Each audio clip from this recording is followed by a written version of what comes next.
Implementing an AI-enabled people operations function. If you ever thought about having an HR transformation, we're offering a bit of a blueprint of how we think this function is going to go, how things are changing, and very practical, specific ideas that we can enable.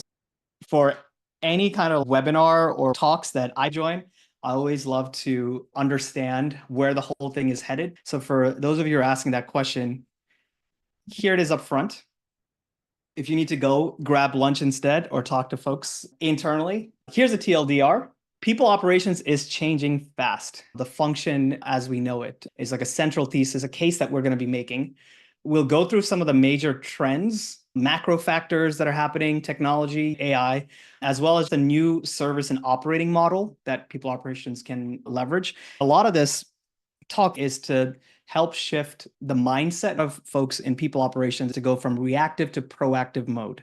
We'll go into the almost like complaints or the status quo for the function is just dealing with things internally. You don't have control of your calendar or what you're doing on an hourly, daily, weekly, quarterly basis, but how can you actually shift that towards being more proactive? Technology gives us some answers here, and we're going to go in depth with some specific people operations use cases that can be dramatically improved with AI. If that's going to be useful for you, stick around, engage with us, ask questions. And with that, I'm going to get started by just telling you why Lauren and I are here, why we're talking about this. Lauren, say hello.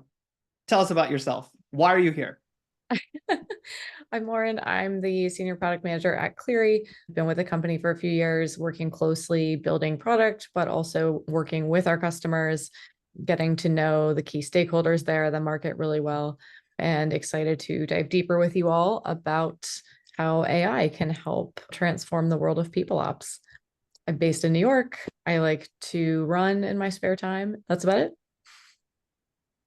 All right, okay, I want to do a whole webinar with you about running, but that'll be for next time. So I'm Thomas Gajapa. I'm the founder and CEO of Cleary. Been working with Lauren for many years, as she's alluded to. My background's mostly in product management, been building all types of products at big companies and my own, all related to the employee experience and bringing it front and center. We've noticed at our company how many different ways AI can fundamentally reinvent pillars of the way we've operated and what we serve to do, which is enable our customers, folks in various HR roles, operating roles, to enable a wonderful employee experience. And so this has just been this transformation for us as a company. I'm excited to talk to you guys about that based on everything that we're learning. Just a couple of things about me. I'm based in the Bay Area. I'm a dad with a 3-year-old son, and I am training this little AI model at home. I sense it every day about how he responds to goal data and to instructions. And it's not always 100% accurate, but eventually we start syncing up there. Like I mentioned, at Cleary, we've just been working on powering great places to work, thinking about the employee experience holistically. We work with all types of companies, and primarily with people teams, but even more broadly with leadership teams. We're committed to building great places to work. And there's kind of 3 pillars of what we see of what it really we help drive, and it's really important probably when you're in your roles in people operations. You're thinking about getting the right information to the right people via the right channels so that you're maximizing trust and reducing confusion. That's a piece of what we support. Creating a connected culture, which, like all of these things, is harder to do in a hybrid and remote world, but we help companies enable that. This last pillar, cross-team efficiency, is something that within HR, the people operations team thinks about much more than every other sub-function within HR. That's a lot of what our talk today will be about, helping both people operations, but also employees be more productive and efficient in their tasks, and doing that holistically. We do that starting with onboarding. So the moment someone signs an offer letter, how can we make it as seamless as possible for that person to get integrated and productive in your organization? Let's get into what we've been hearing lately, which is what this webinar is about. It's the starting point. Stephen or Lauren, chime in if you see something in the chat, if this resonates, or if you have other quotes like this that if you were going to quote yourself.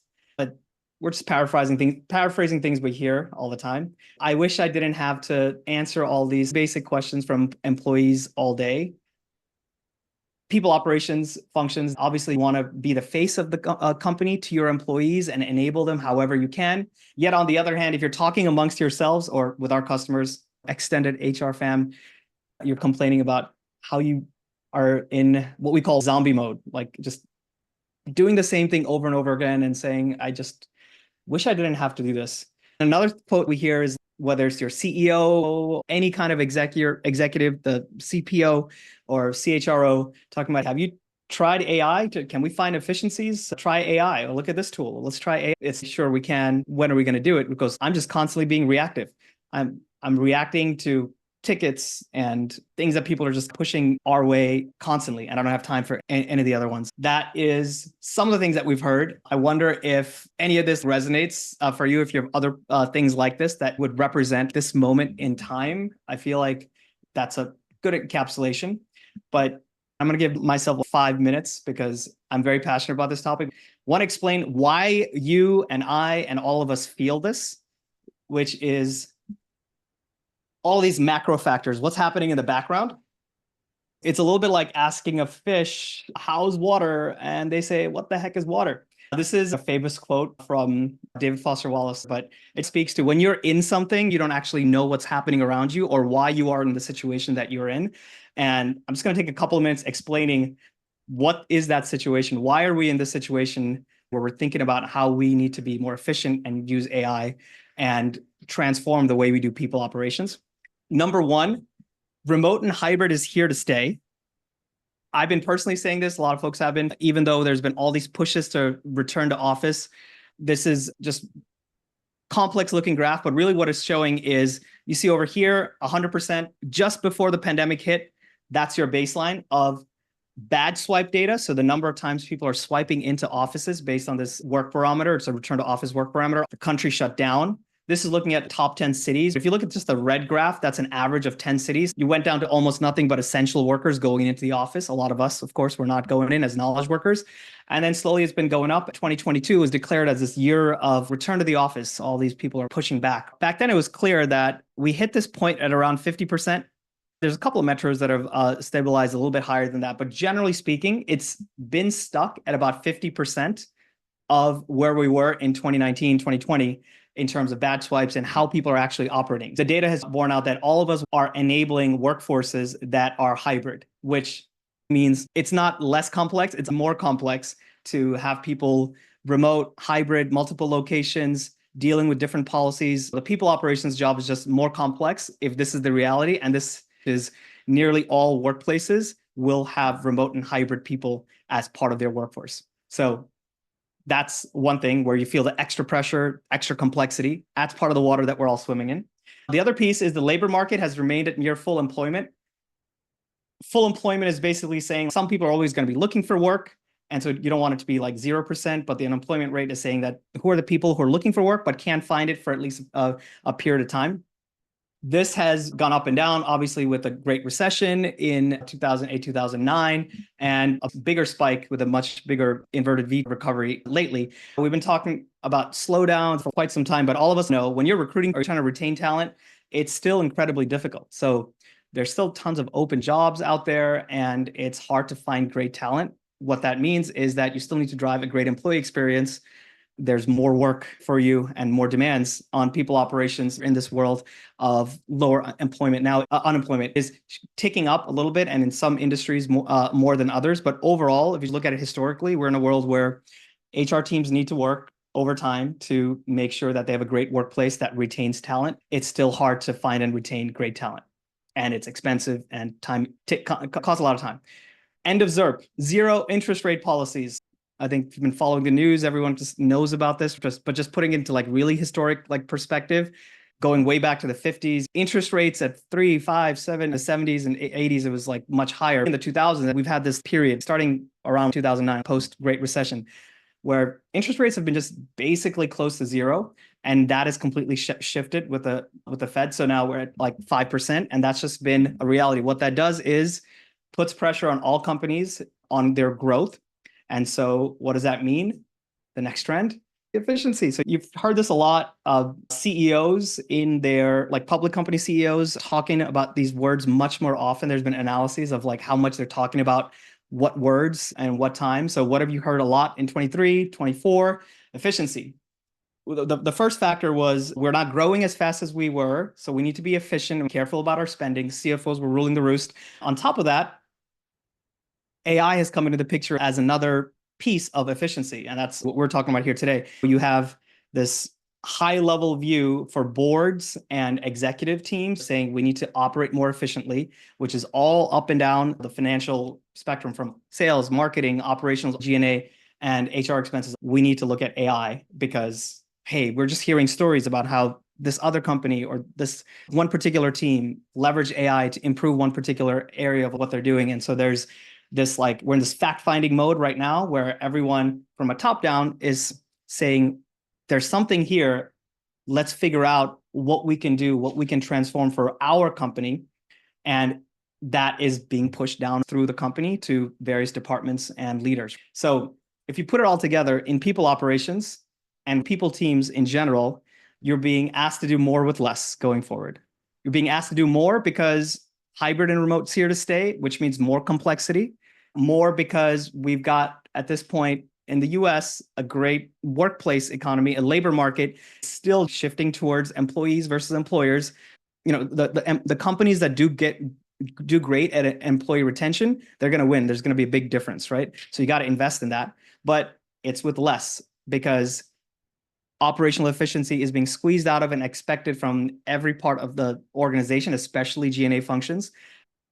AI and what it can do to transform the way you operate can actually help you. Those who go down that path of learning, improving, and evolving their skill set gets them to be able to be efficient. And then over time, it's going to move in that direction as the baseline.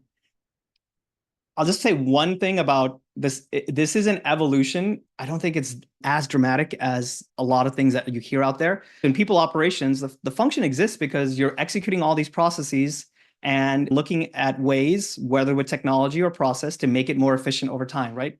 Create a form, find a vendor, implement the system, integrate them, evolve the process, find an efficiency. That's basically what people operations has been doing and constantly evolving the HR function. But AI tools just means that you can do even more and faster. Like you can evolve your processes faster and also do it leaner. You don't need as many people to get to the same outcomes as you did before. So what does that mean for people operations teams of the future? We're all going to be leaner overall. More work is going to be outsourced to fractional folks, consultants, as well as technology and AI. The golden rule that's been in place for some time of having 50 employees per one HR person is being broken more significantly over time.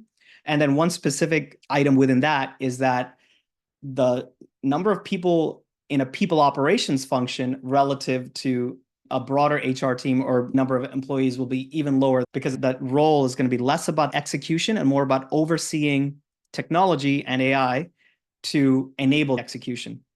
It's like pilots in World War II. They're just, or in that era from like 100 years ago, they're just like driving the planes, constantly just focused on that. A modern pilot has this giant cockpit with all these different things and software, and you're overseeing and making sure that it's a smooth experience for your customers. And the interesting thing here is that even though all that's true, the technology can empower you to have better employee experiences through personalization. I'm excited for Lauren to get into some of these use cases where we'll talk about how you can personalize things for employees. The last thing I want to talk about here is the HR service delivery model and how it's shifting. For some of you, this is old news. For some smaller companies, you're just in reaction mode and haven't gotten to the point of scaling up and thinking about how you deliver HR services to your employees.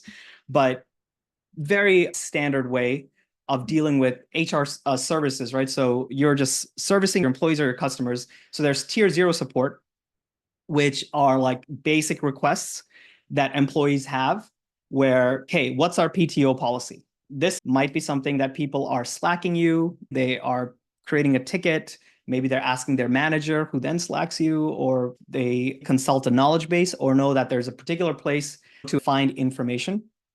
So this tier 0 support is the foundational layer. Then you have tier 1 support, which is the things you're constantly triaging, like these simple requests, HR for more than 3 months, maybe even 6 months, you're probably seeing the same things over and over again in different patterns, right? Like I need employee verification requests, or I need this data changed, or manager has that request. There's tons of transactions that you're doing, as well as just answering questions, which can fit into this layer, right? Now, there's this tier 2 support, which is typically where the HRG or people operations person has done the triaging, but then it's moving on to tier 2 support. So the subject matter expert in L&D or the HRBP who's responsible for that particular org needs to figure out the answer around this complex question, or benefits, because there's something very specific to that team that you need to escalate to over there. So that's a broad view of how HR service delivery models work today. We're positing that with AI, there's the possibility to change all of these. The concept of tier 1 support, for the most part, is going to go away.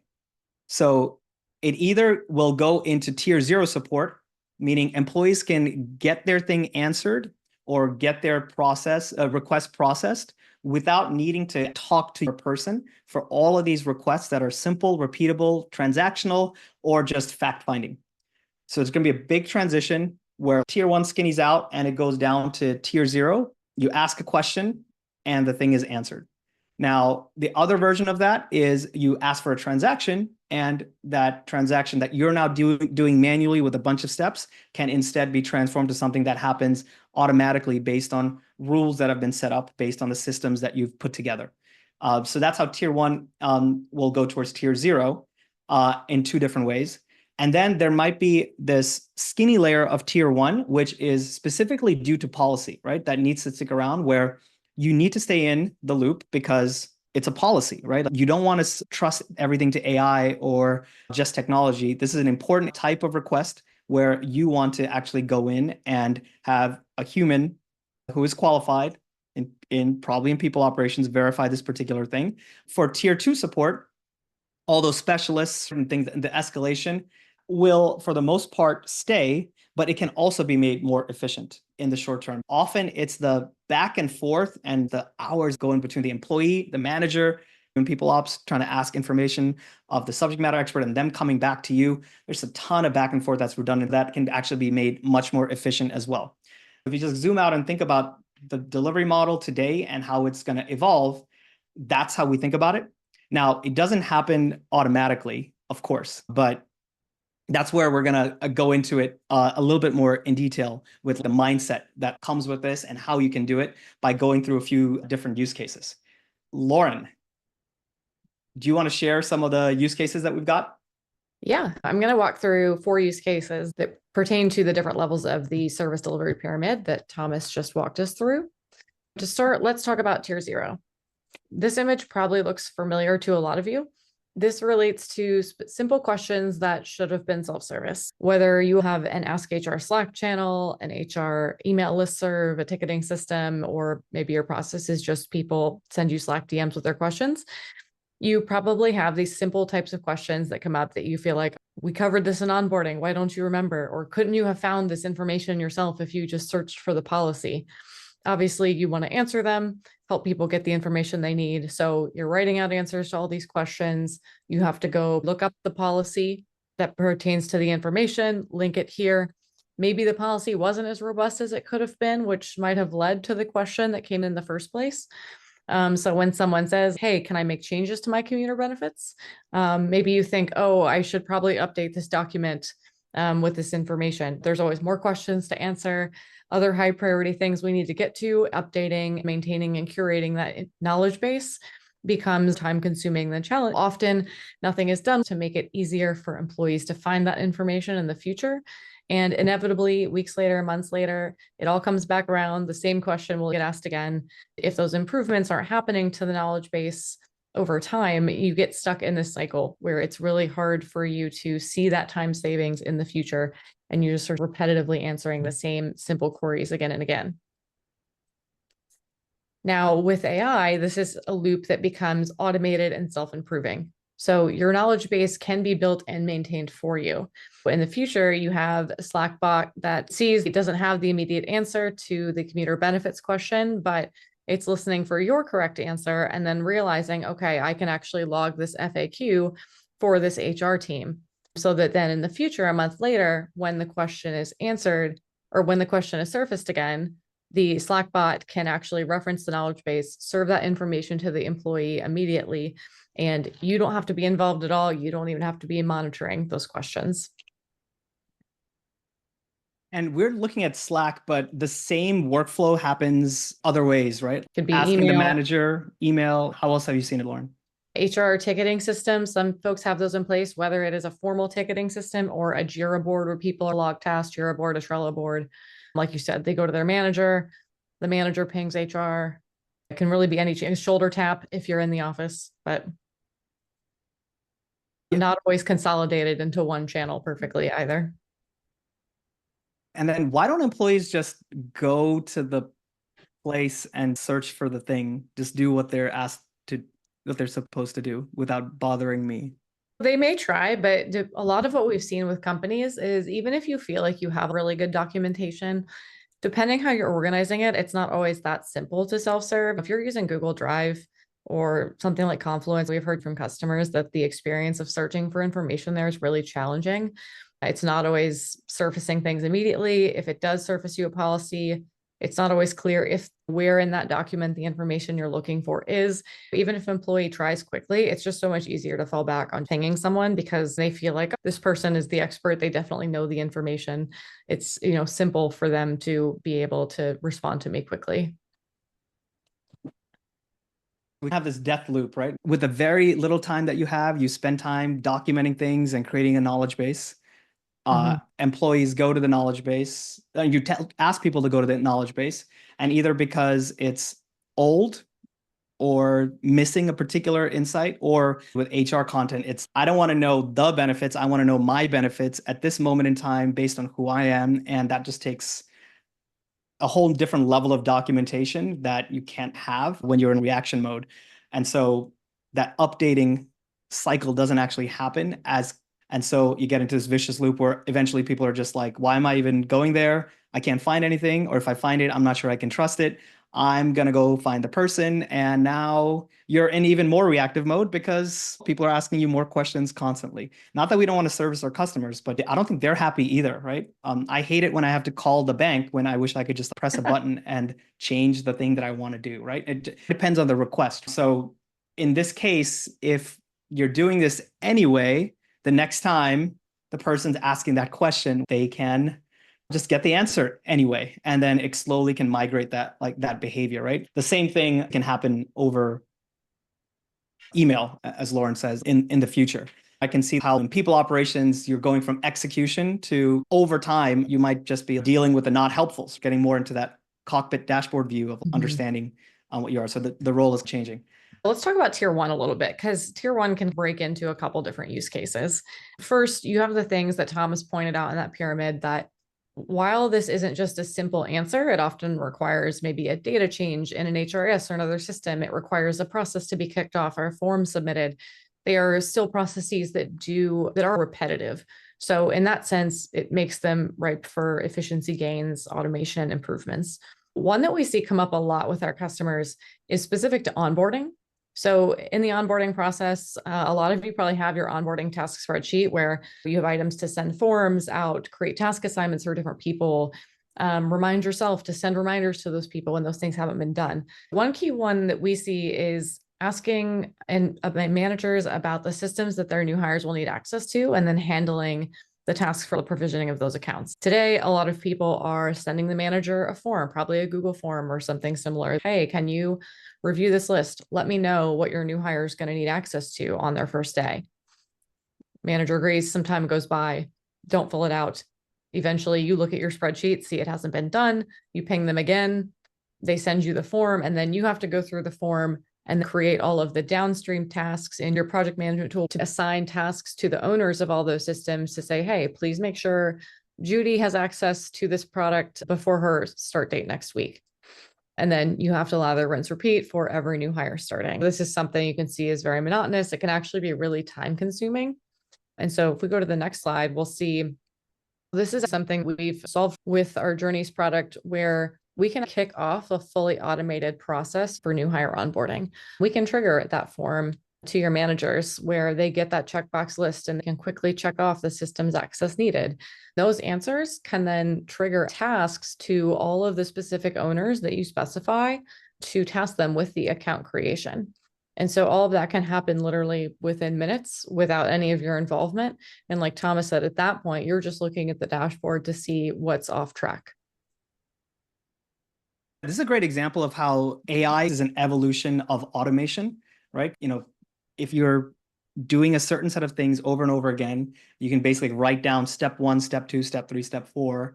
This particular workflow and journeys is more about automating those things and getting insight onto it and getting you more from execution to just seeing that it got done, right? And knowing that it's happening in the background. AI comes into the picture as well with some of these automation use cases. We're going to talk about the other example you had here. This also falls into tier one, but there are cases in tier one where you need or want to maintain a human in the loop and not just fully automate everything. A lot of times that comes into play with any workflow that is compliance related. You want to make sure the company stays in compliance. So you want to be overseeing things that are being automated for you. So a good one here is employee verification letters. Today, and this is usually something that an employee needs pretty urgently. So again, they're slacking you or filing a ticket, sending an email that's, hey, I need an employment verification letter so that I can share this with the landlord of the apartment I'm applying for. You probably have a letter template for this that you need to search for. You need to go to your HRIS or your payroll system to look that employee information up and grab their title, their location, salary, all of that. You need to take that information, make a copy of the letter template, edit it so that it has the right info. And you've got to draft the email or the ticket response, attach the file, get that all ready to go before you can hit send. In the future, AI can actually act as a co-pilot to give you superpowers in this type of workflow. First, we can automatically intercept that request from an employee. So you're not having to actively monitor the emails or tickets coming in, and give them the ability to immediately get assistance, submit their request for the letter, and submit their any other information depending on what it is that they're requesting to minimize the back and forths downstream. From there, AI can also auto-generate those letters for you because of the templates you've stored, because of the integrations with the systems like the HRIS, and also can automatically generate the email or the ticket response to them and attach the letter so that it can basically say, hey, here's this package of information just ready for your review. You can take a look, see if you need to make any tweaks, and then all you have to do at the end of that workflow is hit send. So instead of triaging these tickets coming in every day and working through them, you're simply looking at a dashboard that says, here's the few things that need your review today. Quickly go in, review, hit send on them, and you can see how you're easily gaining minutes and hours back at a time. This is actually an example of a workflow where, depending on your company policy, you could completely automate it. Mm-hmm. The employee just gets the letter because you recognize who this person is and they are a full-time employee and they've been at the company for more than a year and they're based in certain countries. So because of that, you just want to automatically enable the creation of this employment verification letter because you trust that particular path.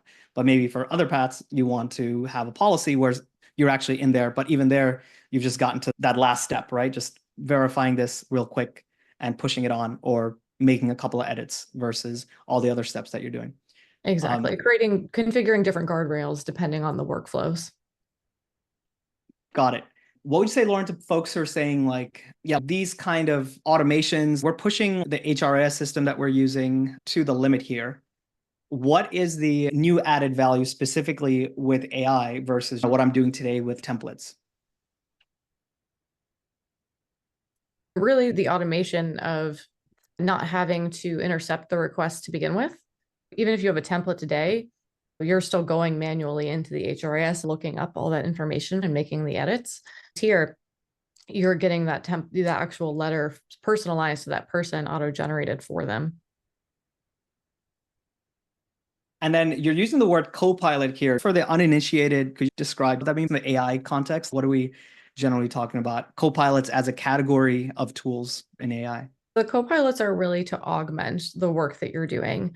It's not meant to fully replace any of the work that you're doing, but think of it as something that kind of lives in the different tools or sits on top of them, it can leverage what it knows in that system and other system it's integrated with, and really just help make your workflow more efficient, maybe less prone to error, and can just help automate a lot of those things for you in your day to day. Okay, we have a couple more use cases. If there's anything in your company happening repeatedly that you feel could be much more efficient, please drop it in the chat. We can, if we have time, we can go through an example use case and how that would actually, how you'd actually go about it. But we had one more Yeah, use case here. let's get into tier 2 quickly. Thomas mentioned earlier that this is the most complex of the tiers of the requests coming in, but this is something where you really do need a human in the loop, and it is useful to have that face-to-face interaction with employees. Leave and parental leave specifically is a great example. An employee is, hey, I need to go on leave. You've got to follow up with them with some initial questions. What are the estimated dates you're going to be out? Confirm the state that they're residing in, the country. You share the initial policy information at the company level with them. You get 16 weeks as our company policy, but then you've got to go and research the different federal and state requirements. If you're using a PEO, you likely have to loop them in. They're going to help handle some of this for you. You've got to meet internally, maybe with compliance, with the manager and their employee, make sure that between them, they're figuring out things like handoffs and transition plans. So there's all these parallel processes happening. You're also going to be sending some forms to the employee that they need to fill out and send back to you. Even once the plan is set up and approved, things change. Sometimes changes need to be applied to the leave plan, which could create other downstream tasks or complications. So this is something that requires a lot of time, a lot of expertise, but is also really important for the employee to have a good experience as they're going through this with your company. How we see this evolving is we can take the sort of a lot of these requests. So we can handle a lot of the things that can be automated, yet still provide a high touch to the employee so that we can free up your time to focus on those conversations with the PEO, to focus on understanding all the policies and the nuances so that it can be explained well back to the employee. So as soon as an employee knows they need to go on leave, we can provide them that real-time immediate assistance. AI can share with them the initial policy information of the company, collect some initial information about their leave plan to share with HR and people ops, so that from that point, you can kick off the compliance aspects of the process. Then in parallel, we can leverage some of that automation that I mentioned earlier in onboarding, also in the leave journey, where as soon as there's a leave date identified, we can start kicking off a series of communications, tasks, meetings to the manager, to the employee, so that it helps carry them through that journey, before they go on leave, making sure transition plans are done, making sure any meetings are scheduled that are necessary, to even as they're coming back from leave, making sure that welcome back emails are sent, that the manager is aware and ready for them to return 1, 2, 3 months after, checking in with them, seeing if there's any further support they need. So we can help manage a lot of these employee relation aspects for you so that you do have more time to figure out a lot of those really nitty-gritty compliance requirements. And I guess the thing I would add on this piece is that while every company is different, if you're going to have a leaner people operations team, the moment automation of all these communications might seem like there's no time to do all that, but that's where templates and starting points, and that's something that can also be enabled a bit with AI. The next time someone goes through this particular process, what are the series of things that we need to do that can actually be made much more efficient if you're not starting with a blank canvas and you're just leveraging best practices, things that other companies are doing, leveraging templates that are out there, which we provide as well. This is more about mindset here. This is really illustrating what Thomas pointed out earlier about flying the plane. The future state of people ops, you'll be able to get out of that reactive mode of being in the weeds on those tickets and like reading through them and responding to them. And instead, you'll have more of a dashboard, like a cockpit level situation where you can get insights on what are people asking that is not well documented today? What are the key updates that need to be made to make more things fully self-service in the future? What are the most important tickets that still need review? You can really focus your time on the highest priority things that need a human in the loop, while still ensuring that the employee experience is going smoothly and efficiently for all employees.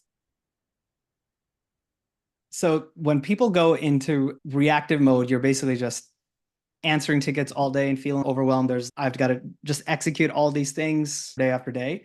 And the potential we see is that you can transition those activities to slowly build momentum towards being proactive. Knowledge management is a huge area that is underinvested in and can dramatically, if you figure out a way to get your key policies updated faster, reduce your support load and how much time you feel like you're in support mode.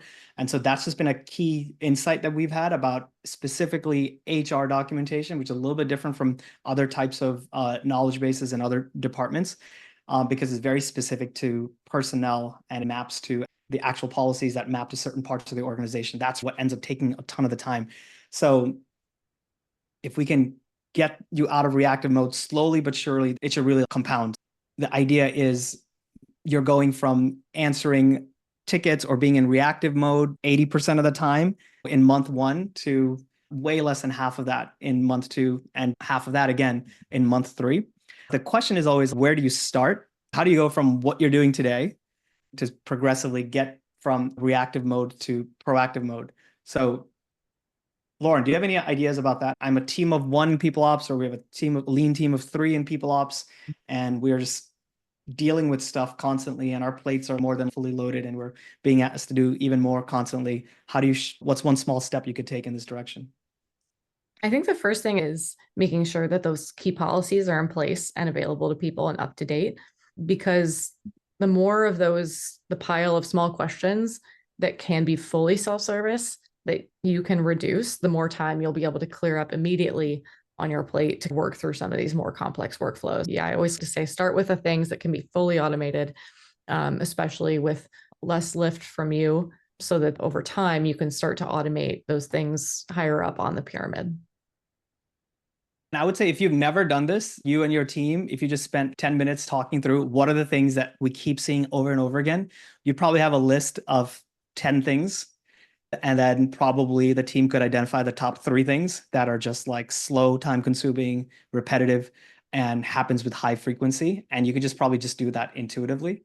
But if you're at a little bit bigger, or just you don't want to do it, you need to create space with leadership for a proactive project, you can just analyze what's happened. And that's what we've done with a lot of prospects and customers lately, is just analyze their tickets. What have you been getting lately? Here's the last 100 requests that your team has processed, and here are the categories that they go into. And so here's the key things that you can do, starting with just documenting these things, right? So if you only had 2 hours a week towards anything proactive, how can you best spend those 2 hours just based on a one-time analysis? And you could do like a monthly analysis over time of just what are the tickets, right? Because the tickets is like the final frontier where people have failed everything else and are coming to you, and you can just try to get that off your plate with just manually creating it. We also have templates to help you get started, like I alluded to, and we can also help you with some of that analysis if that's helpful. Oh, okay. So speaking of, yeah, so we do have a pilot program if you're interested. So we've just been working deeper and deeper into this world of answering the question of how do we get people operations from reactive mode to proactive mode and build that people ops team of the future. And what we've been building lately has been this Slack bot where you can analyze like your Ask HR channel if you got one, or potentially even like DMs in the future. We can analyze your tickets and then just see here are the biggest efficiencies that you can get. And if you're interested, reach out to us and join. If you use Slack specifically for whether for support and or not, but if the company just uses Slack at all, this can be very useful, and we can help you just analyze how can you be more productive if you're trying to invest in AI and or just become more efficient. At the very least, we created some time for you, bought some time back for your team to start researching how you can take it to the next level with more automation and including more AI into your systems and processes. It's been interesting how diverse the data is that we've seen across different kind of customer types. Maybe at some point we'll start doing like a macro study of what's happening overall, but our approach is to just analyze all of these pieces and figure out company by company how we can help you be more efficient and be one of the more proactive folks in people operations, looking to take control back of your time, and also answer these questions about efficiency, about how are we using AI in our company, and how can we be set up for a lean future where we're still just as mean as a people ops team. So that is the talk that we had for today. I'm going to say, first of all, thanks to everyone who attended live, watching this after the fact. And we would love to welcome you onto the journey with us as we all figure out together what that future of people operations looks like. So sorry, Stephen, I did my best, but got a couple of minutes for Q&A. If there is anything at all, we are happy to take that. And then just as we get started there, Lauren, what is the number one use case that you've seen from the data like you've looked at that is just, I don't know, in that first category, that no-brainer category that just seems people keep asking despite, quote, the documentation? Oh, I would say I see a lot of people asking for information on PTO policies and not just like your standard, hey, I want to take a vacation, but think about the details that go into the different types of time off, sick time off, jury duty, bereavement. A lot of times people are searching for those more granular details and it's not always thoroughly documented. Similarly, with any types of benefits and perks programs you have, a lot of times you share information about, hey, here's our benefits portal, medical, dental, vision, like that's included. But if you have any other programs around education benefits or stipends, gym reimbursements, mental health, family planning, all these other types of perks that you share information with, make sure that is all like the subtypes of PTO, the subtypes of benefits, that's all documented too, because those are the two that we see come up a ton of people just looking for that extra level of detail.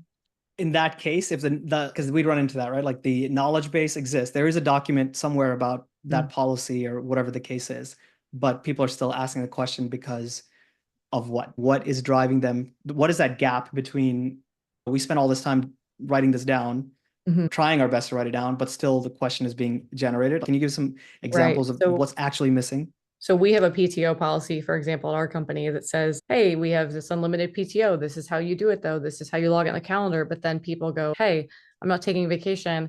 I have to go on jury duty, or oh, I have to take bereavement. At a lot of companies, that is a separate type of PTO you log, or it falls into a different category of your allotment. And so they're specifically looking for like, how do I take bereavement leave, or where does that, like, how many days do I get for that? How do I take it? Similarly, for the benefit side of things, they're looking to say, hey, I bought a Peloton. Does that qualify as part of the fitness or the gym reimbursement plan?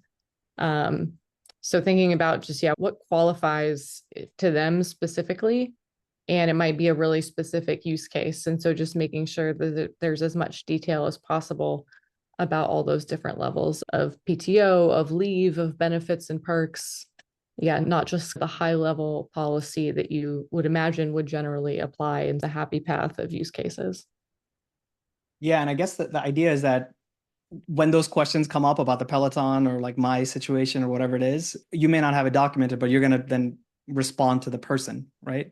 Then I'm going to say 99 times out of 100, not even 9 times out of 10, that response isn't being logged in the in your documentation for the next person. So that's like just a fundamental miss, and it's annoying. It's hard to do, and no one has time for it. But that is just like a blockage there. And where the way I see this kind of going is that, and we'll be in a good position to help companies with this, is just analyzing what are all the different types of permutations of questions people might ask around this policy, especially given what kind of company you are, and help you like proactively get those documented so that it can, be answered ahead of you through self-service versus in product. So actually that's been one of the cool things we've been kicking around with our pilot customers is like, should we and can we suggest documentation or answers to things that come up in one company that hasn't come up in another company, but maybe we can start including, as broadly speaking, questions that you should potentially answer, or is a trend or something that you should consider if you want to keep tamping down the demands on your team. So let's see. Oh, yeah, we got a question. Okay, so we're gonna go through this real quick before we shut it down. But Sarah has a question. Lauren, go for it. With launching an AI in people ops, how can we ensure we don't lose the human touch that is important in HR? Okay. Great So question. We've definitely thought about this. yeah, so I'm curious to see how Thomas's answer differs. Mine is going to be that a lot of this automation actually does help you maintain that human touch, because for some of these really straightforward answers about yes, your Peloton is or is not included, like it's okay to automate those and just get people answers quickly, because that gives you more time to when someone's, hey, I'm applying for parental leave, or I have to go on FMLA, and they're dealing with topics that are more complex, more nuanced, more sensitive, and more time sensitive. You can actually be the face and have more time to devote to actually those interactions with those people and making sure they're getting the support that they need. So that's at least how I look at it, is it frees up a lot more time for you to be the face of people to the company, because you're not bogged down in so many of the things that are more ripe for automation. Yeah, I think that's true. But I would just go further to think about it from your customer's standpoint. So this question, which is great, and I think it's often the innate reason a lot of people get into HR, right? I care about people. I want to have a human touch. I want to make sure this place where I work and where all of our employees spend most of their waking hours is a great place for them. And I am like, through my work and how I interact with people, that's how I, to some level, self-actualize, but also is how I like serve. And that's great. And yet, if you just look at it, who you're serving and what they actually care about from the employee's perspective, there's different things. And I think people can resonate with it if we just use a customer service example versus an HR example. So if I am trying to get my credit card deactivated with my bank because there's been like I lost it, right? I don't necessarily want a human touch. What I care most is that no one uses my credit card, and as efficiently as possible, that thing gets shut down. And I'm reassured that I'm not like my account isn't compromised, right? That's what I care about in that instance. Now, if I'm instead staying with a bank, I am opening a new account and I'm considering all these products, and it's a bit overwhelming, like what I should use. And I'm trying to like get some extra personalized help for me and my family on how I should set up my bank account. I would a human touch, and I come back to that branch or appreciate that particular product or that brand more based on how I was treated and how humanely and specifically the person answered my questions and taught me what are my options, right? So it's really about just thinking about what do you do with your time that actually fits into example one versus example two when you're providing support in HR for your employees. And I guess it just dovetails with your answer, Lauren, which is if you spend less time on things of like type one, you get to spend more time on things that are of type two. Hopefully that's helpful. And then just on a very tactical level, we've thought about this because of like the Slack bot and how people will message you, Sarah, as opposed to messaging HR@companyname.com, because you, Sarah, are helping, you are the face of the company. And even in the onboarding, maybe even the recruiting cycle, you said, yeah, our HR team is great. Reach out to them for any reason. That's like the posture that you have, and you want to keep that. You can, and it's very awkward to go from that to saying, don't talk to me, like just talk to this bot. And so what we've seen is that cycle over and over again. And think it's important to leverage those conversations. So when someone is asking a question, they're asking of you as a human, and then you are able to like respond, that we're actually capturing that in that moment. And you're still interacting with you whenever needed, but then we're taking that moment to train up those moments when people just want the thing done and they don't need to talk to you, and they still feel just as satisfied as a customer of yours because they got the thing done efficiently. So leveraging that moment, leveraging the personal touches to make the ones where personal touch doesn't matter more efficient is like a lot of the future, we think, because there's an approach we could have taken where you just have a bot and there's no people ops or HR team, it's just a bot. But we just don't think that is going to work as well. There's some level of that demand from employees as well. I agree with that perspective, which I think you have, Sarah. But okay, we are over time here. Thanks to everyone for joining. And please stay in touch. Check us out at cleary.com. Can join our community. If you use Slack, please, we welcome you to try out our Slack bot, which will be live soon, and to talk to us about like use cases, ways that we can help you analyze data or generally go from reactive to proactive mode as we welcome this brave new future together. Thank you, Stephen, for hosting, helping me get through those hiccups in the beginning. No problem. We'll do it again soon. Thanks, everyone. Thanks. See ya.